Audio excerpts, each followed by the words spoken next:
नमस्कार दोस्तों, welcome back to the inspiring mind of 105। दो पार्ट आप लोगों ने देखा कि एनसीईआरटी के जो मॉडिफिकेशंस हो रहा है या फिर करिकुलम चेंजेस हो रहा है उसके बारे में मैंने पहले पार्ट में बताया था कि माइनॉरिटीज़ और कास्टिज्म से रिलेटेड क्या क्या चेंजेस हुए हैं। दूसरे पार्ट में मैंने बताया कि इस्लामिक रूलर्स से मेनली रिलेटेड क्या क्या चेंजेस हुए, जो मेडावल हिस्ट्री जो था इंडिया का उसमें क्या क्या डिलेशंस हुए, क्या क्या चेंजेस हुए, ये सारी चीज़ें मैंने देखा था। और अब हम लोग देखेंगे कि आज़ादी के बाद कौन से ऐसे मूवमेंट हुए या फिर कौन कौन से ऐसे इंसिडेंट्स हुए थे। जैसे मान लो कि इमरजेंसी इंसिडेंट हो गया या फिर गुजरात का जो गोधरा दंगा हुआ था उसमें हो गया, या फिर और भी बहुत सारे कम्युनल राइट्स हुए थे, प्रोटेस्ट हुए थे, मूवमेंट्स हुए थे। ये सारी चीज़ें हुई थी आज़ादी के बाद भी। बहुत सारे कम्युनिटी द्वारा अपने अपने राइट्स मांगे गए थे, अपने अपने जो एक अधिकार है वो मांगे गए थे। तो बहुत सारे मोमेंट हुए थे, इन्वायरमेंट मूवमेंट से लेकर के सोशल मूवमेंट, बहुत सारे मूवमेंट हुए थे। तो ये सारी चीज़ें हम लोग आज के वीडियो में देखेंगे और ये हमारा तीसरा पार्ट होगा एनसीईआरटी के चेंजिंग और मॉडिफिकेशन से रिलेटेड। तो इसी पार्ट के लास्ट में हम लोग मेनली ये करेंगे, क्रिटिकली एनालाइज करेंगे कि एनसीईआरटी के मॉडिफिकेशन से क्या क्या आपको क्या क्या मतलब आने वाले जनरेशन पे इफेक्ट पड़ सकता है, या फिर क्या क्या स्टूडेंट्स जो अभी पढ़ रहे हैं उन पर क्या क्या इफेक्ट पड़ सकता है। तो चलिए वीडियो को शुरू करते हैं। और आप लोगों को क्या करना है कि वीडियो अच्छा लगेगा तो लाइक शेयर और सब्सक्राइब कीजिएगा चैनल को, और शेयर भी कीजिएगा ताकि जो लोग नहीं जानते हैं एनसीईआरटी के मॉडिफिकेशन के बारे में उनको पता चले कि क्या क्या चेंजेस आखिर एनसीईआरटी में हुआ है। तो चलिए वीडियो को शुरू करते हैं। शुरू करेंगे कि गुजरात का जो गुजरात राइट जो हुआ था उससे शुरू करते हैं। तो देखिए, रिलेटिंग, इसको हम लोग लेसन फ्रॉम पास्ट करके लिखे हैं। और आप लोगों को बता दें कि ये सारा जो स्टडी हुआ था वो इंडियन एक्सप्रेस का एक बहुत ही इंटेंसिव स्टडी हुआ था। उसमें उन्होंने क्या किया था कि पुराना जो एनसीईआरटी का बुक था और अभी जो एनसीईआरटी के ड्राफ्ट जो डाला गया है उसके वेबसाइट पर, वो दोनों चीज़ों में कंपेरिजन किया गया था कि कौन कौन से जो मेनली डिलेशंस किए गए हैं या फिर कौन कौन से चेंजेस किए गए हैं।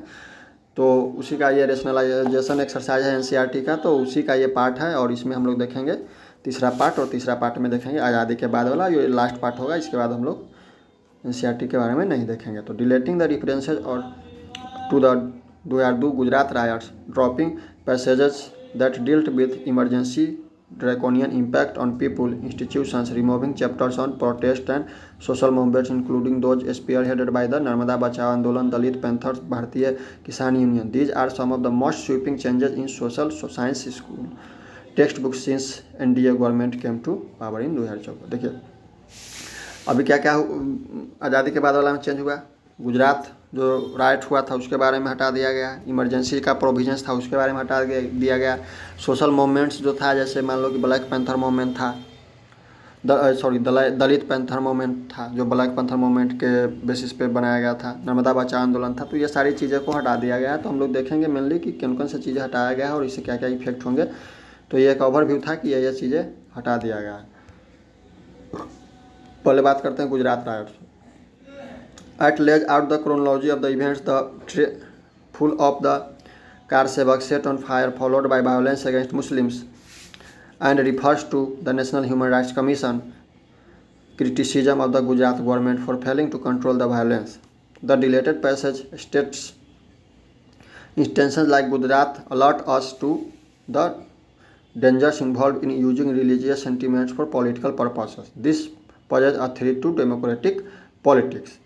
तो जो ये पैसेज था ना, इसको डिलीट कर दिया गया। इस पैसेज में मेनली क्या बोलता है, इस पैसेज में यही बोलता है कि अगर आप किसी पॉलिटिकल पर्पस के कारण, किसी पॉलिटिकल उद्देश्य के कारण किसी रिलीजियस सेंटिमेंट को, किसी जो कोई भी धर्म के जो सेंटिमेंट है उसको अगर आप यूज करते हैं तो वो हमारे डेमोक्रेसी के लिए काफ़ी डेंजर साबित होगा। ये कहा गया था गुजरात जो राइट था उसके बारे में। क्योंकि उस समय क्या हुआ था कि पहले तो मुस्लिम लोग पर क्या हुआ था, अटैक हुआ था। उसके बाद मुस्लिम लोग ने क्या किया था कि कार सेवक के जो दल थे वो ट्रेन में आ रहे थे तो उस ट्रेन में आग लगा दिया गया था। ये सारी चीज़ें हुई थी। गुजरात का दंगा हुआ था शायद 2002 में, मैं कहूँ तो 2002 में ये हुआ था। तो इसको हम लोग गोधरा कांड भी कहते हैं। तो इसी से रिलेटेड ये पैसेज लिखा गया था कि जब आप पॉलिटिकल पर्पस से रिलीजियस सेंटीमेंट को यूज करेंगे तो ये डेमोक्रेटिक पॉलिटिक्स के लिए काफ़ी ज़्यादा खतरा है। तो ये जो पैसेज था इसको हटा दिया गया है। यानी एक तरह से कहेंगे कि एक अब बच्चे ये नहीं जान पाएंगे कि ये दंगा जो हुआ था किस कारण से हुआ था और क्यों हुआ था, कैसे हुआ था, तो ये पैसेज को हटा दिया गया। अब हम बात करेंगे द सेकेंड पेज जो अभी डिलीट कर दिया गया है। Carries a collage of 3 newspaper reports on the riots along with an excerpt of NHRC's observation from its annual report 2001 on the Gujarat government handling of the riots. Former Prime Minister Atal Bihari Vajpayee's famous Raj Dharma remark in his section is also seen be removed. My own message to the Chief Minister Gujarat is that should follow Raj Dharma. A ruler should not make any discrimination between his subjects on the basis of the caste, creed and religion. Vajpayee had said this at the press conference in Ahmedabad in March 2002 with Narendra Modi, the then Gujarat Chief Minister, sitting by his side. तो ये जो part था ना उसको अब delete कर दिया गया। यानी इसमें मेनली क्या कहा गया था कि NHRC ने क्या किया, NHRC ने अपना रिपोर्ट दिया था। NHRC का रिपोर्ट में क्या आया था कि गुजरात गवर्नमेंट ने कहीं ना कहीं डिस्क्रिमिनेशन किया है रिलीजन, कहेंगे कि रिलीजन जो है रिलीजियस, दोनों जो रिलीजन हिंदू और मुस्लिम के बीच में कहीं ना कहीं डिस्क्रिमिनेशन किया है इसको हैंडलिंग करने में, इस राइट को हैंडलिंग करने में, जिसके कारण क्या हुआ कि ये इतना ज़्यादा क्या हुआ बढ़ गया था। तो यहाँ पे वाजपेयी जी ने क्या कहा, एक अहमदाबाद में एक भाषण दिया था कि स्टेट गवर्नमेंट को राज धर्म फॉलो करना चाहिए, उसको डिस्क्रिमिनेट नहीं करना चाहिए। किसी भी रिलीजन के बीच में, किसी भी रिलीजन के बीच में कोई भी रायट होता है तो उसको डिस्क्रिमिनेशन नहीं करना चाहिए और हर एक जो दोषी है उसको सज़ा देना चाहिए, चाहे हिंदू हो, मुस्लिम हो, सिख हो, ईसाई हो। तो ये बात कही थी अटल बिहारी वाजपेयी ने। तो इस बात को भी हटा दिया गया है और NHRC का ये सारी जो चीज़ें थी ये सब चीज़ें को हटा दिया गया है। और the second reference to the Gujarat riots has been deleted from class 12 sociology book. Sociology book जो क्लास 12 का था वहाँ सभी हटा दिया गया गुजरात रायट के बारे में। NCERT communism, secularism and nation state वाला जो चैप्टर था, चैप्टर 6, उसी में ये इस चीज़ की बात कही गई थी, जिसमें कहा गया था कि describe that how communalism drives people to kill, rape and loot the members of the other communities in order to redeem their pride to protect their home turn. तो इसमें वही रिलीजियस कम्युनिज्म के बारे में बात कहा गया है। देखिए रिलीजियस कम्युनिज्म का ये मतलब होगा कि जो कभी भी अगर कोई रिलीजन, मान लो कि किसी भी रिलीजन का मेंबर इतना ज़्यादा उग्र हो जाता है कि वो अगले रिलीजन के मेंबर को अपना दुश्मन समझने लगता है या फिर अपने कम्युनिटी से बाहर का समझने लगता है, तो उसी को हम लोग रिलीजियस कम्युनिज्म कहते हैं। तो वो रिलीजियस कम्युनिज्म कैसे लोगों को अफेक्ट कर रहा है इसके बारे में सोशियोलॉजी के बुक में ये दिया हुआ था, इसको हटा दिया गया। ड्रॉप पैसेज में क्या पढ़ गया था, तो ये commonly cited justification to avenge the deaths of the dishonour suffered by their को रिलीजियस हिल्स बिहार इन द डिस्टेंट पास्ट। वही कम्युनलिज्म के बारे में बात किया है कि रिलीजियस कम्युनलिज्म क्या है। तो ये सारी पैसेज में लिखा हुआ था जो अब उसको हटा दिया गया। अब हम देखेंगे इमरजेंसी प्रोविज़न के बारे में, इमरजेंसी को क्यों हटा दिया गया। तो chapter on the emergency in class 12 political science text book politics in Indian since independence has been reduced by 5 pages. यानी इसको पूरा नहीं हटाया गया लेकिन रिड्यूस कर दिया गया इसको, यानी पहले जितना डिटेल्स में दिया गया था उतना डिटेल्स में अब नहीं दिया गया। The deleted content in the chapter title the crisis of democratic order pertains to controversy surrounding the decision to impose an internal emergency and abuse of the power and malpractices committed by the Indira Gandhi government during that time. It lists excesses such as the arrest of the political workers, restrictions on the media, torture and custodial deaths, and forced sterilization and large-scale displacement of the poor. This section also mentions the commission of inquiry headed by Justice J.C. Shah, set up by the Janata Party government in 1977 to prove the allegations of the excess by the government during the emergency. आपको पता होगा कि emergency के बाद Shah committee गठित हुआ था जनता government द्वारा, और शाह कमेटी के कहेंगे कि रिकमेंडेशन पर ही बहुत सारे चेंजेस हुए थे इमरजेंसी प्रोविजंस में। 44वां संविधान संशोधन जो हुआ था 1978 में, वो इसी से रिलेटेड, शाह कमेटी से रिलेटेड था। तो वो जो इमरजेंसी वाला जो चैप्टर था ना इंदिरा गांधी के गवर्नमेंट में, उसको उस चैप्टर को थोड़ा सा रिड्यूस कर दिया गया और 5 पेज में ही इसको सारा ख़त्म कर दिया गया है। Reference to the draconian impact of the emergency has also been deleted from the chapter 6 challenges of cultural diversity of the class 12 sociology book. यानी इमरजेंसी प्रोविजन को कहाँ से भी डिलीट कर दिया गया है, इसके इफेक्ट ड्रैकोनियन इम्पैक्ट जो क्या पड़ता है इमरजेंसी से, उसको भी डिलीट कर दिया गया। क्लास 12 के सोशियोलॉजी बुक है जिसमें हम लोग पढ़ते हैं चैलेंजेस ऑफ कल्चरल डाइवर्सिटी और क्या क्या चैलेंजेस थे उसके बारे में। तो ये सारी चीज़ें हटा दिया गया है, यानी इमरजेंसी प्रोविजन क्लास 12 के 6 चैप्टर से हटा दिया गया। अब हम देखेंगे protest and social movements. Protest and social movement को कैसे हटा दिया गया। As many as 3 chapters detailing protest that turned into the social movement into contemporary India have been dropped from the political science textbook across the class 6 to 12th. For instance, a chapter on the rise of popular movements has been dropped from the class 12th text book politics in since India. यानी कि देखिए moments जो था ना, social moment, वो बहुत ज़्यादा importance रखती है किसी भी देश के लिए, किसी भी कंट्री के लिए और किसी भी तरह के पॉपुलेशन के लिए, कि वो उनके जो पूर्वज थे कैसे अपने राइट्स के लिए कौन कौन से आंदोलन किया और उनको अपने अभी राइट्स के लिए कौन कौन से आंदोलन करना चाहिए, वो अपने पास से ही सीखते हैं। तो ये चीज़ को, सोशल मूवमेंट को हटा दिया गया है पूरी तरह से। और this chapter traces the journey of the 1970 Chipko movement in the Uttarakhand, the grown Dalit panther in Maharashtra during the 17th the agrarian struggle. ये सारी चीज़ें थी। भारतीय किसान यूनियन आंध्र प्रदेश में, ये सारी चीज़ों को, नर्मदा बचाओ आंदोलन, ये सारी चीज़ें थी, सबको क्या किया गया है कि हटा दिया गया है। यानी कि सोशल मूवमेंट वाला चैप्टर को ही पूरे तरह से ख़त्म कर दिया गया। तो एक तरह से कहें कि ये सोशल मूवमेंट्स वाला चैप्टर्स को हटाने से क्या क्या इफेक्ट आएंगे, ये आगे हम लोग देखेंगे। तो NCERT has also remove the chapter struggle of equality from the class 7 political science text book that describe how the Tawa Matsya Sangh fought for the rights of displaced forest dwellers and Satpura forest of the Madhya Pradesh. देखिए, एक था तावा मत्स्य संघ। तावा मत्स्य संघ ने अपने rights के लिए, अपने फॉरेस्ट राइट्स के लिए किस तरह से लड़ा था, उसको क्लास 7 के स्ट्रगल ऑफ फॉर इक्वलिटी जैसे जो चैप्टर था उससे क्या कर दिया है, इसको डिलीट कर दिया गया है। तो इस मूवमेंट को डिलीट करने के पीछे क्या कारण था, I don't know.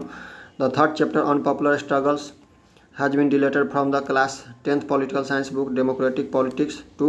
It looks at indirect ways of influencing politics through the pressure groups and movements. Apart from the movement of the democracy in Nepal, the protest against the privatization of water, Bolivia chapter also talks about the Narmada Bachao Andolan, the non-violent Kitiko Hachiko plug and plant protest of the Karnataka in 1987 backward and majority communities employees Federation founded by Kashiram and National Alliance for People's Movement which counts mega Patekar as one of its founder। ये सारी चीज़ों को delete कर दिया गया। यानी कि social movement से एक तरह से कहे कि बहुत सारी चीज़ें, एक तरह से कहे कि पूरी चीज़ को ही डिलीट कर दिया गया सोशल में। यानी कि ऐसे बोल रहे हैं जैसे हिस्ट्री में तो कोई सोशल मूवमेंट हुआ ही नहीं और आने वाली हिस्ट्री में भी नहीं होगा, ऐसे बात कर रहे हैं। The only chapter on social movement in the sociology curriculum in class 11 to 12th has been considerably reduced. Among several changes made in the chapter titled Social Movement in class 12 textbook, Social Changes and Development in India is the removal of an exercise box that asks students to discuss the recent farmers' protest against 3 farm laws passed by the parliament। यानी कि एक box था sociology के book में, class 11 12th के book में एक box था। उस बॉक्स में क्या लिखा गया था कि स्टूडेंट को कहा गया था कि डिस्कस कीजिए कि आपको जो रिसेंटली जो फार्म मूवमेंट, फार्म लॉ जो आया था उससे रिलेटेड जो फार्मर्स प्रोटेस्ट चल रहा है वो कितना सही है और कितना गलत है। तो इस चीज़ के डिस्कस करने के बारे में उस बुक में बोला गया था, लेकिन अब वो बुक क्या कर दिया गया है कि उस बॉक्स को हटा दिया गया है। और सोशियोलॉजी करिकुलम में जो सोशल मूवमेंट से रिलेटेड जो चैप्टर था ना, उसको बहुत हद तक एकदम कहेंगे कि काफ़ी ज़्यादा कम कर दिया गया, पूरी तरह से रिड्यूस कर दिया गया, काफ़ी कम कर दिया गया, पहले इतना डिटेल्स नहीं थे। डेमोक्रेसी की बात करें तो 4 chapters about democracy and making of Indian democracy have been deleted on the ground that similar topics have been covered in the political science textbook of the other classes. For instance, the chapter titled Key Elements of the Democratic Government in Class 6 Political Science has been dropped. This is the first detailed introduction to concept of the democracy in middle school and talks about the some of the critical elements that influence the working of the democratic government, including people's participation, conflict resolution, equality and justice। देखिए, आप मान लीजिए कि ठीक है, चलो दूसरे books में ये सारे टॉपिक्स मिल जाएंगे, लेकिन जो इंट्रोडक्शन था ना डेमोक्रेसी के बारे में, बच्चे अगर क्लास 6 में भी क्लास 6 में ही जान जा रहे हैं तो इसमें क्या प्रॉब्लम है। क्लास 6 से अगर आप इसको हटा दे रहे हैं, इसका मतलब है कि बच्चों को आप डेमोक्रेसी के बारे में जानना देना नहीं चाहते हैं, अगला क्लास में जाएगा तब जानेगा। तो क्लास 6 का ये एक तरह से कहें कि ये बच्चों के सामने एकदम फर्स्ट इंट्रोडक्शन था डेमोक्रेसी के बारे में, या फिर डेमोक्रेसी को कौन कौन से जो तरह से कहें कि फैक्टर जो इम्पैक्ट करता है, ये सारी चीज़ इसमें दिया गया था, लेकिन इसको हटा दिया गया था। Chapter India after independence which talks about the framing of the constitution and making the linguistic state has been removed from class 8 history books our past 3, यानी इसको भी हटा दिया गया है कि इंडिया के इंडिपेंडेंस के बाद जो कॉन्स्टिट्यूशन बना था वो, या फिर लिंग्विस्टिक बेसिस पे जो स्टेट का फॉर्मेशन हुआ था, ये सारी चीज़ों को हटा दिया गया है। इसको आप लोग सिर्फ ध्यान में रखिएगा कि कौन कौन चीज़ें को हटा दिया गया है। Also dropped are chapters on democracy and diversity and challenges to democracy from the class 10 political science text book, while the first introduces students to the concept of social divisions and inequalities along the lines of the race and caste across the world, the latter talks about the reforming democratic politics। देखिए, तो ये democracy and diversity ये social divisions के बारे में बताता है कि सोशल डिविजन्स आखिर सामाजिक जो अभी सामाजिक बंटवारा जो कैसे कैसे चल रहा है, सोशल डिवीजन कितना विद्यमान है, सोशल स्ट्राटा जिसको हम लोग बोलते हैं स्ट्राटा, उसको वो कहते क्या विद्यमान है। उसके बाद हम लोग ने क्या देखा कि 10th का जो पॉलिटिकल साइंस का बुक है चैलेंजर टू डेमोक्रेसी, इसमें हम लोग ये देखें कि डेमोक्रेटिक पॉलिटिक्स के रिफॉर्मेशन के लिए क्या क्या करना चाहिए, फिर क्या क्या एलिमेंट्स हैं, तो ये सारी चीज़ों को भी ड्रॉप कर दिया यानी हटा दिया गया है। और जवाहरलाल नेहरू का जो चैप्टर था, जवाहरलाल नेहरू सॉरी चैप्टर तो नहीं था, उनके बारे में कुछ लिखा गया था कि former prime minister Jawaharlal Nehru quote on emperor Ashoka जो था, इम्पेरर अशोका के बारे में उन्होंने एक कोट दिया था, उसको हटा दिया गया। उसके बाद भाखड़ा नंगल के बारे में उसने कहा था कि उन्होंने कहा था कि ये डैम जो है मेनली क्या है, भारत का मंदिर और मस्जिद, ऐसा करके उन्होंने स्टेटमेंट दिया था। Our engineers tell us the probability no where in इल्सिदोवर there is the dam is high is this, तो ये सारी चीज़ों को हटा दिया गया है, यानी कि ख़त्म कर दिया गया वहाँ से। अब हम बोलेंगे sedition, a section describing the arbitrariness of the colonial law through the example of sedition law, how Indian nationalists played a role in developing a legal sphere in India is no longer part of the chapter understanding laws in the class 8 political science book. This deleted section also carries the following exercise for a student. State one reason why you think the Sedition Act of the 1870 was arbitrary. In what ways does the Sedition Act of 1870 contradict the rule of law? देखिए, मैंने recently sedition law के बारे में भी एक video बनाया था कि सेडिशन लॉ के बारे में सुप्रीम कोर्ट ने क्या किया है कि उसको रोक दिया है फिलहाल के लिए, और सेंटर को बोला है कि जब तक आप एक अच्छा कानून लेकर नहीं आएंगे या फिर क्लैरिटी लेकर नहीं आएंगे तब तक ये अब लोगों पर लागू नहीं होगा। तो वही आर्बिट्रीनेस यानी कि जो कॉलोनियल एरा का रूल है और लोगों को ऐसे सप्रेस के लिए करने के लिए इसका यूज किया जा रहा है, यही चीज़ इस बात ये चैप्टर में बताया गया था कि कैसे सेडिशन लॉ जो है लोगों को सप्रेस कर रहा है।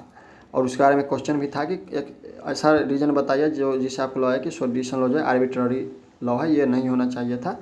तो ये सारी चीज़ को डिलीट कर दिया गया, यानी कि सेडिशन लॉ का गवर्नमेंट कहीं ना कहीं कहेंगे कि उपयोग करना चाहती है अभी भी, और एक तरह से फ्रीडम ऑफ एक्सप्रेशन जो होता है लोगों का उसको दबाने की कोशिश किया जाता है। लेकिन सुप्रीम कोर्ट का भी जो जजमेंट आया काफ़ी अच्छा जजमेंट है कि इस पर फिलहाल के लिए तो रोक लगा दिया है जब तक सेंटर कुछ ले। Naxalism, almost all refreshers on Naxalism Naxalite movement have been deleted.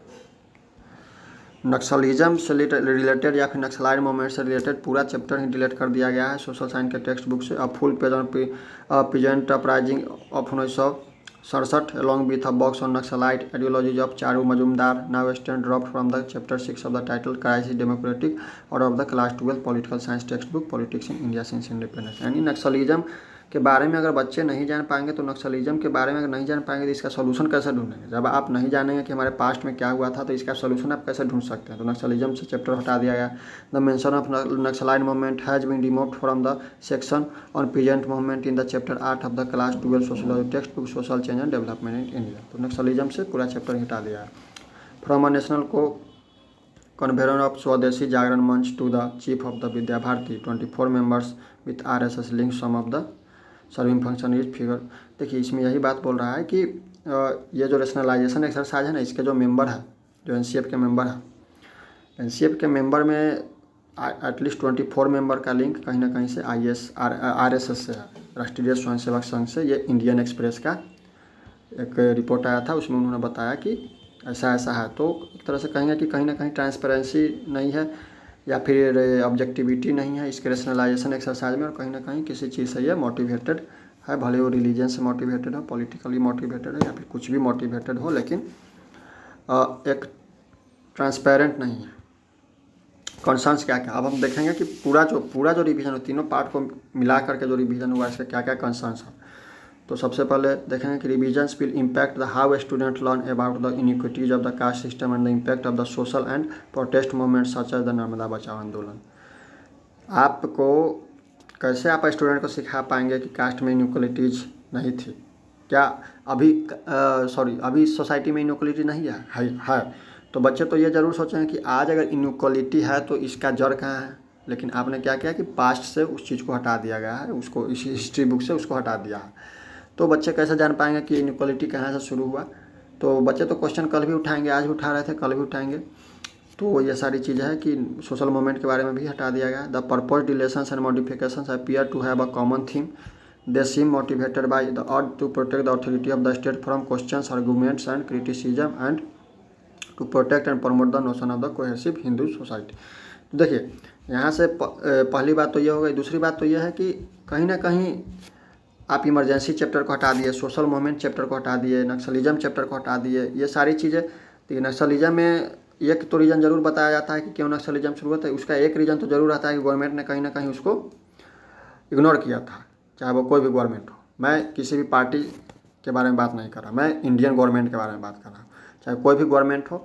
तो वही इस चीज़ को इमरजेंसी प्रोविज़न या फिर प्रोटेस्ट मूवमेंट या फिर नक्सलाइट मूवमेंट, ये सारी चीज़ें हटाने का ये मतलब हो गया कि आप गवर्नमेंट के अथॉरिटी पर क्वेश्चन न करें। इमरजेंसी प्रोविज़न आया तो इमरजेंसी कितना खतरनाक था इंडिया के डेमोक्रेसी के चैप्टर में वो सब जानते हैं, लेकिन उसका हम क्रिटिसिज्म ना करें। तो सोशल मूवमेंट आया, उसके बारे में हम ना जाने, गवर्नमेंट का क्रिटिसिज्म ना करें कि सोशल मूवमेंट आखिर क्यों आया, गवर्नमेंट ने ऐसा किया तभी तो आया, ऐसा तो नहीं आया नॉर्मली। इमरजेंसी भी आया तो ऐसा तो नहीं आया। तो ये सारी चीज़ें, तो लोग क्या है कि लोग गवर्नमेंट के अथॉरिटी पर सवाल ना उठाए, आने वाला जनरेशन, इसके लिए भी हो सकता है कि ये चीज़ किया गया। और हो सकता है कि देखिए ये सारी चीज़ डिलीट करने के बाद तो ये चीज़ तो ज़रूर हो जाएगी कि कहीं ना कहीं क्रिटिसिज्म करने की क्षमता जो है बच्चों में कम हो जाएगी। यानी क्रिटिकल एनालिसिस जो कोई चीज़ कर रहे हैं उसको कहीं ना कहीं उनकी क्षमता कम होगी और चीज़ों को क्रिटिकली एनालाइज नहीं कर पाएंगे। जो अच्छा लेवल का एग्ज़ाम है, यानी यूपीएससी का एग्ज़ाम है या फिर कोई भी एग्ज़ाम है, तो उसको उसमें अच्छा आंसर लिखने के लिए क्रिटिकल एनालाइजर होना बहुत ज़रूरी है। Names of these external experts are not made in the public domain. मैंने वही बताया पहले भी कि वो इंडियन एक्सप्रेस का जो रिपोर्ट आया था उसमें पता चला कि 24 मेंबर इसके आरएसएस से कहीं ना कहीं ताल्लुक़ रखते हैं। तो वो जो एक्सपर्ट्स है, एक्सटर्नल एक्सपर्ट्स जिसके बारे में हम लोग बोलते हैं, उसको पब्लिक डोमेन में नहीं रखा गया कि कौन कौन से वो एक्सटर्नल एक्सपर्ट्स है जो रेशनलाइजेशन के कार्य में जुड़े हुए हैं। तीसरी बात, the stated rationale for the exercise is to reduce the curriculum load to help the student make a speedy recovery in learning after the disruption brought by the कोविड-19 पेंडेमिक। क्या कहा गया था कि कोविड-19 पेंडेमिक के कारण जो डिस्टर्बेंस आया था उससे रिकवरी करने के लिए करिकुलम लोड को कम किया जा रहा है। But as a number of experts have underlined, helping children to get back to their feet will require classroom level interventions such as the empowering teachers. In any case, the pandemic related exigencies do not require making permanent deletions and attenuating the content textbook। वही बात मैंने बोला था पहले भी video में कि देखिए अगर आपको करिकुलम कम करना था या फिर उसको बैक फुट पर लाना था, बच्चों को जो बैक फुट पर चला गया था उनका फिर फ्रंट फुट पर लाना था, तो उनके लिए क्या करना था कि क्लास लेवल का इंटरवेंशन आप कर सकते थे। लेकिन ये परमानेंट डिलेशंस कहीं ना कहीं एक कंसर्न पैदा करता है। The nature and content of the proposed changes and deletions run counter to the social scientist mandate of the encouraging critical thinking. मैंने बोला था कि क्रिटिकल थिंकिंग को ये कहीं ना कहीं अंडरमाइन कर रहा है by representing a complex understanding of the society and political processes with all their diversities, cleavages and inequalities. A historian's task is to dissect a nuanced view of the past. The history textbook changes the purpose by NCERT invite questions about political partisanship and pressure on the institutions, given that the distortion, misrepresentation of the India's past is common and instinct different from the ruling BJP. The lack of transparency in the NCERT driven project। देखिए transparency भी काफ़ी कम है इसमें कि लोगों को पता ही नहीं चल रहा है कि आखिर क्या क्या चेंजेस हो रहा है, पब्लिक डोमेन में सारी चीज़ें रखी ही नहीं जा रही है। तो एक तरह से कहेंगे ट्रांसपेरेंसी भी, इसका जो रेशनलाइजेशन एक्सरसाइज चल रहा है उसमें ट्रांसपेरेंसी भी कहीं ना कहीं नहीं है। और दूसरी बात, क्रिटिकल थिंकिंग जो है बच्चों का कहीं ना कहीं घटेगा। और ये एक तरह से देखिए सोशल साइंस बहुत ही वाइड सब्जेक्ट है। सोशल साइंस का ये मतलब हो गया कि एक चीज़, मान लिया आपने कास्टिज्म को लिया, तो कास्टिज्म को हम लोग वेरियस एस्पेक्ट से देखते हैं, उसके बाद हम लोग कंक्लूजन पे आते हैं। जैसे मान लो कास्टिज्म ले लिया तो उसका इकोनॉमिक इम्पैक्ट देखेंगे, सोशल इम्पैक्ट देखेंगे, इकोनॉमिकल हेल्थ इम्पैक्ट देखेंगे, सोशियो इकोनॉमिकल इम्पैक्ट देखेंगे और बहुत सारी जो बैकग्राउंड होती है उसके बाद क्या क्या इम्पैक्ट इसके आगे चल के हो सकता है, अभी सोसाइटी में कास्टिज्म से रिलेटेड क्या क्या चीज़ें चल रही है, ये सारी चीज़ का पूरा समरी जब हम लेते हैं ना तब एक कंक्लूजन में पहुँचते हैं कि आखिर कास्टिज्म सही है या फिर गलत है। तो इसलिए वेरियस एस्पेक्ट बहुत ज़्यादा डिटेल्स में दिया गया था तो उसको ये नाम पर डिलीट कर दिया गया है कि करिकुलम कम करना है। लेकिन अगर आप ये करिकुलम कम कर दिए हैं और बहुत कम दिए हैं उसके बारे में, कास्टिज्म के बारे में या फिर कोई भी स्पेसिफिक टॉपिक के बारे में, तो आप ये समझ लीजिए कि बच्चों का क्रिटिकल थिंकिंग कहीं ना कहीं घटेगा, जो वाइड उनका जो माइंड था वो कहीं ना कहीं नैरो होगा। As the paper's investigation has also revealed 24 members of the RSS link. Some of them serving function is figured in the at least 17 of the 25 national focus groups working on curriculum changes. This, along with the erasures proposed by the NCERT, does not argue well for the progressive thrust of the national education policy.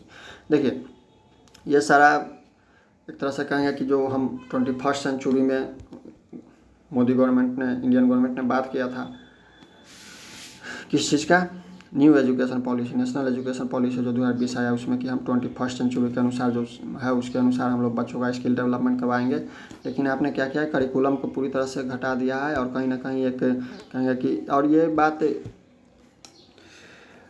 Social science में ज़्यादा relevant है कि आप कहीं ना कहीं critically thinking नहीं कर पाएंगे, कहीं ना कहीं चीज़ों को डीपली नहीं समझ पाएंगे कि इसका डीप रूट, कोई भी टॉपिक अगर मान लो कि अभी इंडिया में कम्युनल राइट्स मौजूद है तो कम्युनल राइट जो हुआ उसका जड़ कहाँ से है, ये चीज़ जानना बहुत ज़रूरी है कि जड़ कहाँ से, तभी जब आप जड़ किसी बीमारी का जानेंगे तभी आप उस चीज़ को ख़त्म कर पाएंगे। लेकिन यहाँ से क्या कर दिया है कि जड़ को ही हटा दिया है कि जड़ आपको पता ही नहीं होगा कि जड़ क्या है, तो आप लोग इसका सोल्यूशन कैसे ढूंढ पाएंगे। ये सारी बहुत सारी चीज़ें हैं, बहुत सारे कंसर्न्स हैं। तो एक तरह से ये कहें कि नेशनल एजुकेशन पॉलिसी के तो थोड़ा सा विपरीत ये चेंजेस हो रहा है।